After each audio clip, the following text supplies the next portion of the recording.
அன்பும் கிருபையும் நிறைந்த பரலோகத் தந்தையே, இந்த புனிதமான ஞாயிறு நாளை எங்களுக்கு கொடுத்ததற்காக உமக்கு ஸ்தோத்திரம் செலுத்துகிறோம் ஆண்டவரே.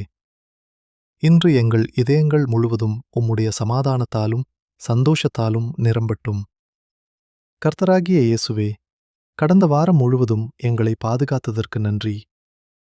நாங்கள் செய்த தவறுகளை மன்னித்து புதிய மனதையும் புதிய ஆவியையும் எங்களுக்கு தாரும். உம்முடைய சித்தத்தின்படி வாழ எங்களை வழிநடத்தும். ஆண்டவரே, எங்கள் குடும்பத்தை ஆசீர்வதியுங்கள். எங்கள் வீட்டில் அன்பும் ஒற்றுமையும் சமாதானமும் நிலைத்திருக்கட்டும். நோயால் பாதிக்கப்பட்டவர்களுக்கு சுகம் தாரும். வேலை தேடுகிறவர்களுக்கு நல்ல வாய்ப்புகளை திறந்து தாரும். கவலையிலும் கண்ணீரிலும் இருப்பவர்களுக்கு ஆறுதல் தாரும். இயேசுவே, இந்த ஞாயிறு ஆராதனையில் உம்முடைய சந்நிதி எங்களோடு இருக்கட்டும். உம்முடைய வார்த்தை எங்கள் இதயத்தை தொடட்டும்.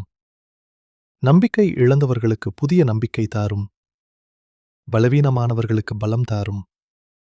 ஆண்டவரே, இந்த புதிய வாரத்தில் எங்கள் காலடிகளை நடத்தும். எந்த தீங்கும் எங்களை அணுகாதபடி காத்திருளும். எங்கள் முயற்சிகளை ஆசீர்வதித்து வெற்றியையும் கிருபையையும் அருளும். உம்மை அதிகமாக நேசிக்கவும் மற்றவர்களை மன்னிக்கவும் அன்பாக வாழவும் எங்களுக்கு உதவுங்கள். நீர் எங்களோடு இருந்தால் எங்களுக்கு குறைவில்லை என்று நம்புகிறோம் ஆண்டவரே. எங்கள் வாழ்க்கை முழுவதும் உம்முடைய கரங்களில் ஒப்படைக்கிறோம். இயேசுவின் இனிய நாமத்தில் ஜெபிக்கிறோம். ஆமேன்.